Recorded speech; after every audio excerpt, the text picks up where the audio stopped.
Hi guys, welcome to my channel. And for today's video, I am going to show you how to submit summary alpha list of withholding taxes for your quarterly income tax return or yung 1701Q form.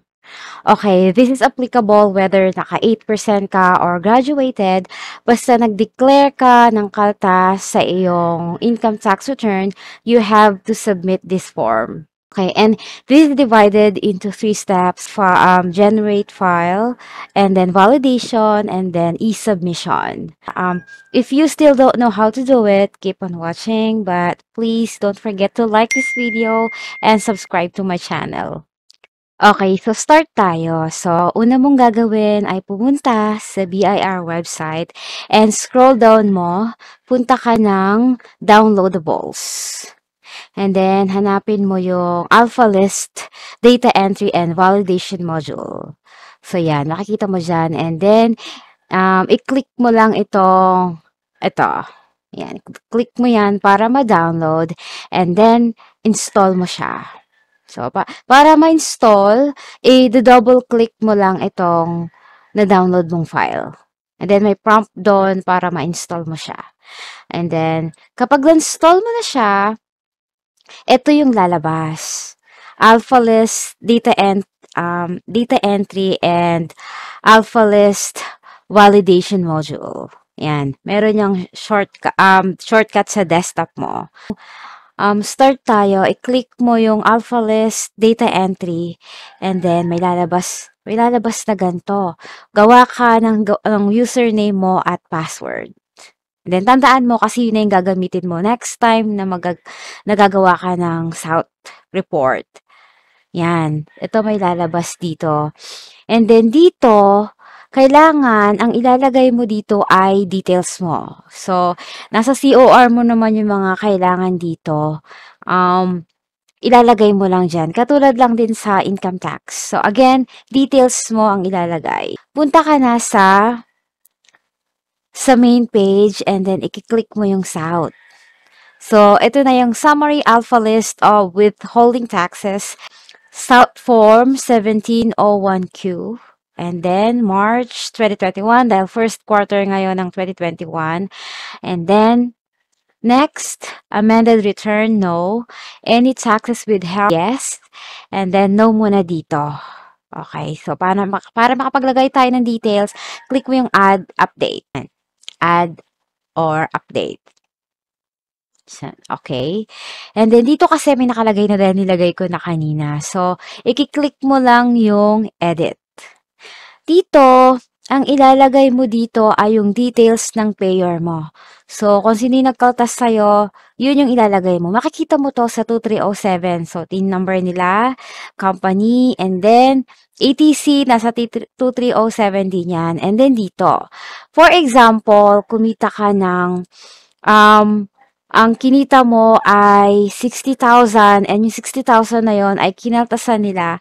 So, ilalagay mo dyan kung 5%, 5% or 10%. So, automatic naman siyang magko-compute. Sa amin kasi, usually, sa company namin, ang kaltas lang ay 5% kapag lumagpas ka na ng 250,000. But, may mga cases na may mga COR naman sila, kaya lang, hindi sila nakapag-submit on time.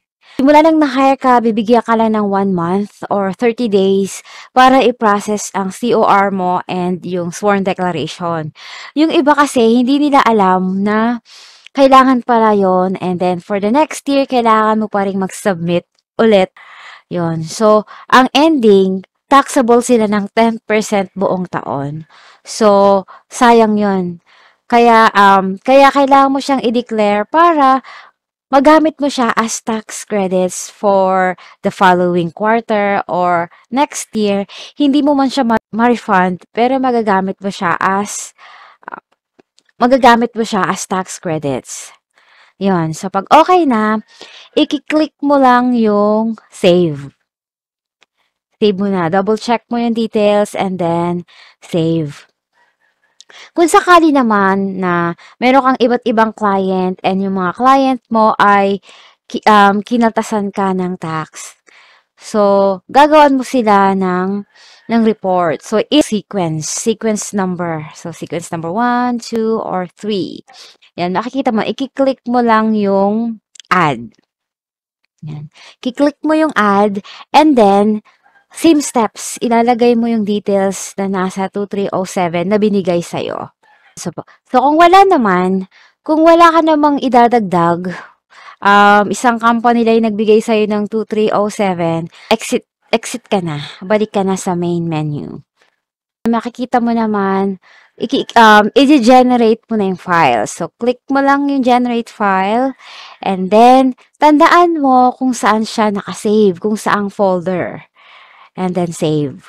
Yan. Kasi kanina sinave ko na to, so inulit ko lang para mapakita sa inyo kung paano mag-generate ng file. Yan. Pwede mo siyang i-view.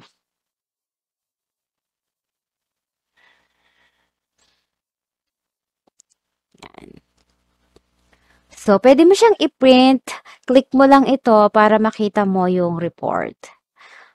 Yan. Nakikita mo dyan yung mga details na in-input mo kung magkano, and then yung name ng company.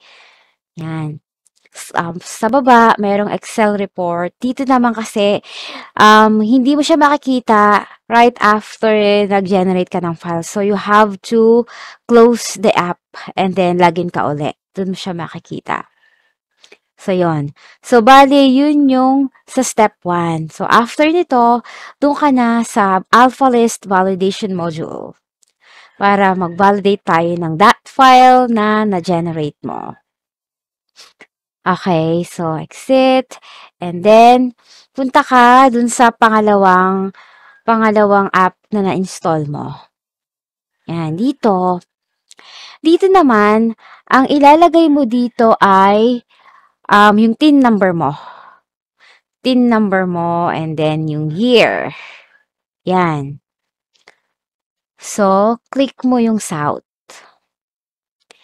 And then sa South, 1701Q, i-double check mo kung naka 1701Q yan. And then, i-browse mo yung that file na na-generate mo kanina. Kasi, yun yung i-validate mo. Okay. Yan. Pag nalagay mo yan, pwede mo na ilagay kung anong month siya. And then, click mo yung validate. Kapag okay, may lalabas na validation successful, and then, note na no error encountered. So, kapag ganon, okay na, pwede ka nang mag-submit ng that file sa BIR. Yun yung e-submission. Kapag nag-error, you have to repeat, baka hindi that file yung na-validate mo. Baka yung Excel report yung nalagay mo dyan. So, just go back and do it again hanggang maging successful. And then, for the last step, isi-send mo lang sa e-submission at bir.gov.ph yung that file na na-generate mo. So, ang subject, AlphaList attachment, ay lalagay mo yung TIN, and then yung pangalan mo, and then address. Yung attach mo yung that files na na-generate po kanya, and then mag-send. So, after mo mag-send, makaka-receive ka ng confirmation na subject for validation, and then another email about validation. Makikita mo doon, sasabihin naman nila kung valid or invalid. So, dapat valid yung that files na sinend mo sa kanila. And then, okay na. And of course, always save a copy ng mga forms na sinisend mo sa BIR. Kasi aside from email confirmation, kailangan mo ding i-save yung mga forms mismo. Like sabi nga ng taga-BIR na nakausap ko, may cases na hindi pumasok sa system nila yung na-file na taxes return. So, hahanapan ka nila ng proof or else magpe-penalty ka. Yun. So, after that, nung sinabi niya, dinadagdag ko na talaga dito sa mga videos ko na save or print yung mga forms. Okay, so sana nakatulong sa inyo itong video na 'to, and kung meron kayong tanong, just leave a comment, and again, please don't forget to like and subscribe to my channel. Until my next video, bye!